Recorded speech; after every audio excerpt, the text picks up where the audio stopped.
আসসালামু আলাইকুম। আশা করি সবাই ভালো আছেন। আলহামদুলিল্লাহ আমিও ভালো আছি।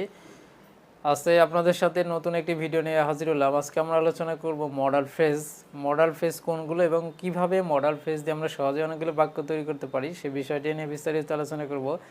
প্রথমে বলে রাখি যে মডাল ফ্রেজ কোনগুলো। মডাল ফ্রেজগুলো হচ্ছে am to, is to, are to, was to, were to, have to, has to, had to এবং উইল হ্যাভ টু, এগুলো সবই হচ্ছে মডাল ফ্রেজ। আমি আবার বলি যে মডাল ফ্রেজ কোনগুলো। Am to, is to, are to, was to, were to, have to, has to, had to, will have to. এই মডাল ফ্রেজগুলো দিয়ে আমরা এখন সহজেই অনেকগুলো বাক্য তৈরি করা শিখবো এবং আপনিও অনেকগুলো বাক্য সহজেই তৈরি করতে পারবেন এই একটি মাত্র ভিডিওর মাধ্যমে। তো চলেন শুরু করা যাক। এই যে মডাল ফ্রেজ কোনগুলো, am to, is to, are to, was to, were to, have to, has to, had to, will have to, এগুলো হচ্ছে মডাল ফ্রেজ।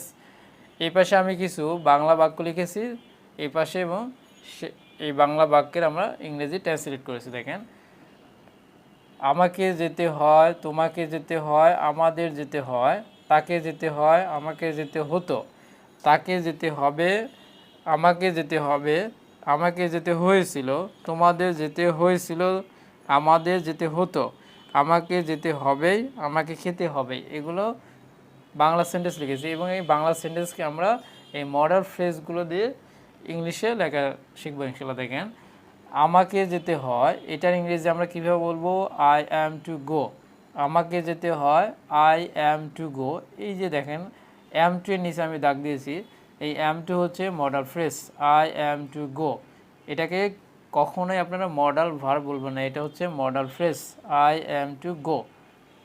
তোমাকে যেতে হয়, ইউ আর টু গো। তোমাকে যেতে হয়, you are to go. Are to, এই আর টু হচ্ছে মডাল ফ্রেজ। আমাদের যেতে হয়, উই আর টু গো। আমাদের যেতে হয়, we are to go. Are to modal phrase. এবং এই মডাল ফ্রেজের পরে ভার্বের কি হবে? মডাল ফ্রেজের পরে ভার্বের সবগুলো হচ্ছে বেস ফর্ম হবে, অর্থাৎ হচ্ছে ভার্বের V1 হবে। আমাকে যেতে হতো, আই ওয়াজ টু গো। আমাকে যেতে হতো, I was to go. Sorry, মাঝখানে একটা মিস্টেক। তাকে যেতে হয়, তাকে যেতে হয় ইংরেজি কীভাবে বলবো আমরা? He or she is to go. He or she is to go. তাকে যেতে হয়, he is to go, she is to go. আমরা দুটোই এখানে ব্যবহার করব। আমাকে যেতে হতো, আই ওয়াজ টু গো। এই ওয়াজ টু আমরা এখানে পাস্টে করেছি, আই ওয়াজ টু গো, এই ওয়াজ টু হচ্ছে পাস্ট, এটা হচ্ছে মডাল ফ্রেজ।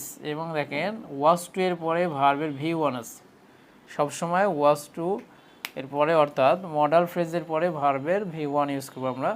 আমাকে যেতে হতো, আই ওয়াজ টু গো। তাকে যেতে হবে, he has to go. Has to modal phrase, তাকে যেতে হবে, হি হ্যাজ টু গো। আমাকে যেতে হবে, I have to go. I have to go. আমাকে যেতে হয়েছিল, এই যে হয়েছিল পাস্ট, এখানে আমরা হ্যাজ টু, হ্যাভ টু ব্যবহার না করে আমরা কি ব্যবহার করব? হ্যাড টু ব্যবহার করব। আমাকে যেতে হয়েছিল, আই হ্যাড টু গো। তোমাদের যেতে হয়েছিল, এটাও পাস্টে, তোমাদের যেতে হয়েছিল, you had to go. Had to এরপরে ভার্বের V1 হবে, ইউ হ্যাড টু গো। তোমাদের যেতে হয়েছিল, ইউ হ্যাড টু গো। আমাদের যেতে হতো, এটা পাস্ট, আমাদের যেতে হতো, we were to go. Were to modal phrase, তারপরে ভার্বের V1, উই ওয়ার টু গো। আমাকে যেতে হবেই, আমাকে খেতে হবে। দেখেন, আমাকে যেতে হবেই, I will have to go. এই উইল হ্যাভ টু এটা কি? মডাল ফ্রেজ, তারপরে গো হচ্ছে ভার্বের V1, I will have to go. আমাকে যেতে হবেই, আমাকে খেতে হবেই, আই উইল হ্যাভ টু ইট। ইটটা হচ্ছে ভার্বের V1, উইল হ্যাভ টু হচ্ছে মডাল ফ্রেজ। আমি আরেকবার রিপিট করে দেখেন, আমাকে যেতে হয়, আই অ্যাম টু গো। তোমাকে যেতে হয়, ইউ আর টু গো। আমাদের যেতে হয়, উই আর টু গো। তাকে যেতে হয়, he is to go, she is to go. আমাকে যেতে হতো, আই ওয়াজ টু গো। তাকে যেতে হবে, হি হ্যাজ টু গো। আমাকে যেতে হবে, আই হ্যাভ টু গো। আমাকে যেতে হয়েছিল, আই হ্যাড টু গো। তোমাদের যেতে হয়েছিল, ইউ হ্যাড টু গো। আমরা এখানে কীভাবে বলবো? You had to go. আমাদের যেতে হতো, উই ওয়ার টু গো, আমাকে যেতে হবে, I will have to go, আমাকে খেতে হবে, আই উইল হ্যাভ টু ইট।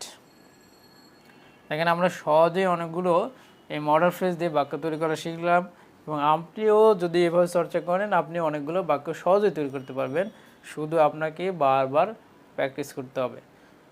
আপনি স্পোকেন ইংলিশে যদি দ্রুত কথা বলতে চান তাহলে আপনাকে একটা সেন্টেন্স বারবার বারবার রিপিট করে বলতে হবে এবং প্রতিদিন সেগুলো নিয়ে চর্চা করতে হবে।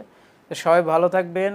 নতুন কোনো ভিডিও নিয়ে আবার আপনাদের সাথে হাজির হব, এবং যদি আমাদের ভিডিওটা ভালো লেগে থাকে অবশ্যই সাবস্ক্রাইব করবেন এবং আমাদের পাশে থাকবেন। পরে নতুন কোনো ভিডিও নিয়ে আবার আপনাদের সাথে হাজির হব ইনশাল্লাহ। সবাই ভালো থাকবেন। আসসালামু আলাইকুম।